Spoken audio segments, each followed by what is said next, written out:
2024 is in the books. I'm Tom Volk, and this is my annual automotive year in review. Other outlets might give you a top 10 list, but being a Spinal Tap fan, I turn it up to 11. The truth is, there are so many great vehicles out there. Competition is very fierce. I put a priority on innovation, value, driving dynamics, and design. These are the machines that I would recommend to my friends and family, and have. I don't have a price limit, but there's nothing egregiously expensive on the list. No Bugattis or Ferraris, and many of them are pretty affordable as they are these days.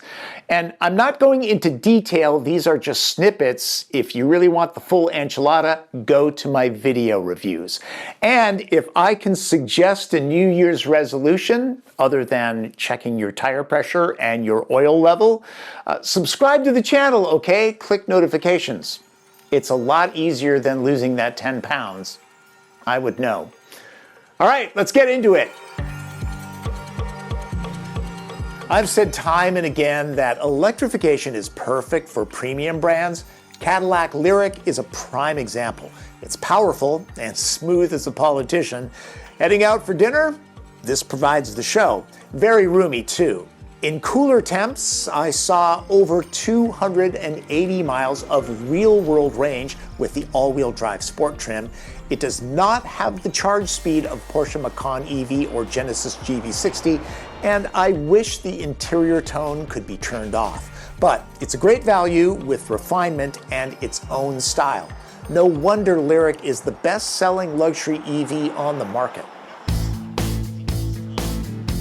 Sticking with GM and electric, Chevy Silverado EV is my choice for best electrified pickup, and if you don't tow long distances often, the best hauler that money can buy.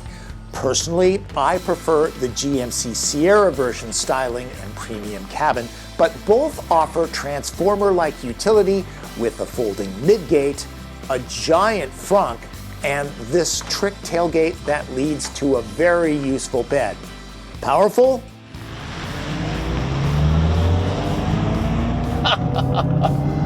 Oh my God. You bet, and has over 400 miles of real-world range, plus faster DC charging than its competition. Also, like Lyriq, there's Super Cruise. Silverado and Sierra EVs are expensive, but so are the others in class. At the other end of the pickup spectrum, the Ford Maverick. I'll specifically single out the hybrid version that returned some 37 miles per gallon in my week with it. For 2025, hybrids can be had with all-wheel drive. Finally. Go ahead and sneer at the small size, unibody construction, and 4.5-foot bed. Maverick is an overachiever. It has a 1,500-pound payload, and it's more nimble and comfortable than most full-sized rigs. Sadly, the price has risen since its initial launch, but it's all the pickup that most people really need, if they're being honest with themselves. Also affordable, Subaru's Crosstrek. I believe the sport trim is the sweet spot for buyers looking at bang for the buck, especially since it comes with the more powerful Boxer engine. Even so, acceleration isn't going to pin drivers to their seatbacks. Symmetrical all-wheel drive is standard, naturally. So is the EyeSight suite of ADAS safety tech. Crosstrek is affordable, capable, and usable. The kind of all-around goodness that people appreciate from a vehicle under $30,000. All that, and Consumer Reports rates Subaru as the most reliable automotive brand now. Even after being on the road for a few years now, the 5th generation Toyota Prius still has people gasping, "That's a Prius?" The sheet metal is as sleek as the 4th generation's was fugly. The windshield's rake is the same as a Lamborghini's. Bonus, the Toyota is far more efficient and practical, if not as fast as the Italian. Prius comes in 2 flavors, standard hybrid and plug-in hybrid, which drops the prime moniker for 2025. The standard hybrid can be had with all-wheel drive, and get this, it's engaging to drive. Just make sure the unusual gauge cluster and slightly tighter back seat work for you before buying.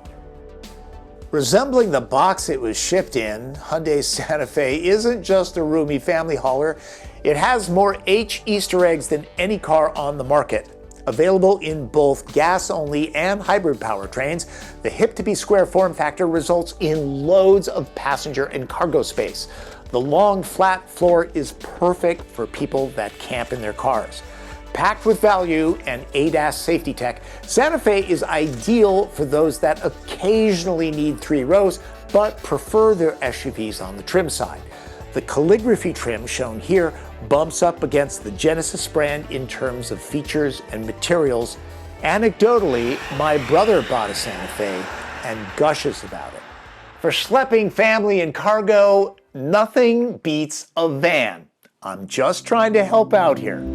The new Kia Carnival Hybrid is efficient, available with advanced features and tech, plus it looks great, for a van anyways. Buttoned down on curvy roads, it's cavernous, comfortable, and quiet, just what the family ordered. For an all-wheel drive hybrid van, you'll have to move to Toyota's Sienna, which is also slightly more efficient, but they've been in short supply for so long, I've seen people give up and shop other brands. But I digress. Carnival has the utility and flexibility to haul the whole dog and pony show. For those who simply must have a larger 3-row SUV, I suggest the Kia EV9.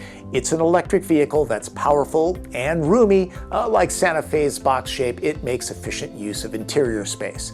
There's nothing me too about the fresh design language. The cabin uses excellent materials with moody ambient lighting, and it drives with a sporty edge. Shop wisely, and the lofty sticker price can be tamed. Not everyone can charge at home, and that is important for the best electric vehicle experience. There's always Telluride across the showroom floor, also a great pick. Slowly but surely, the Genesis brand is gaining mainstream awareness. The freshened GV80 keeps it on top of the luxury heap. Anyone wanting a polished experience complete with unique colors and materials will swoon over the interior. The sheet metal dresses to impress too. This is an SUV that grabs eyeballs. Driving dynamics that pamper passengers and keep the driver entertained? Oh, that's a black art. This GV is perfect for Lexus RX owners tired of seeing their car a dozen times on the way to Nordstrom. And since dedicated showrooms are finally being built all throughout the country, chances are better you won't have to shop for this at a Hyundai dealership any longer. Toyota may have freshened the Camry, but Honda Accord remains my sedan pick. This classic 4-door should be on every shopper's test drive list. Balanced driving dynamics pair well with a nicely trimmed interior, and it's roomy enough to hold 5 adults. I suggest the hybrid powertrain. It's not a slug, and it has an EPA fuel economy rating of 44 miles per gallon. It's priced right too. My top trim tester was under $40,000.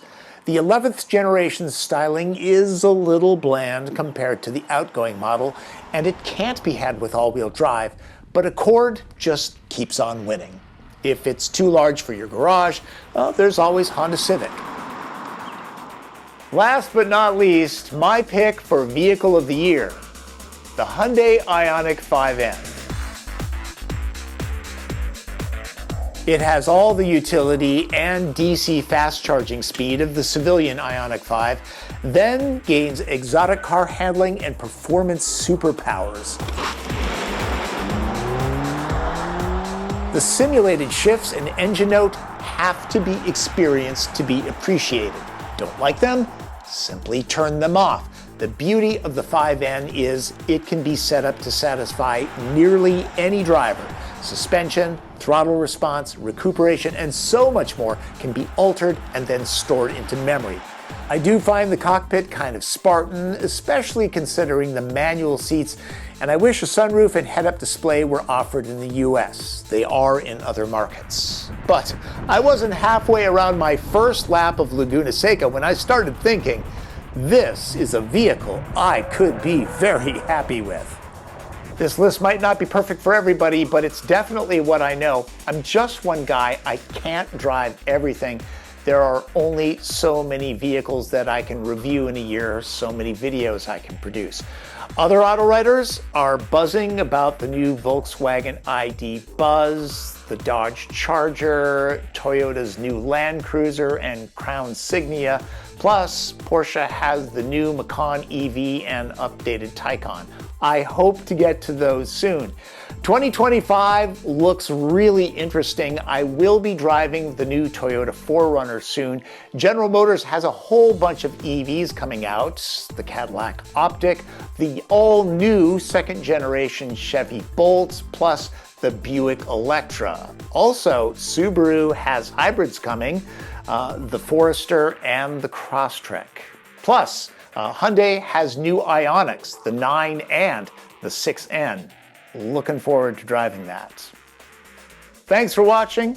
Remember, subscribe to the channel, click notifications, follow me on social media, and if you have a question, leave it in the comments. I'm pretty good about getting back to people.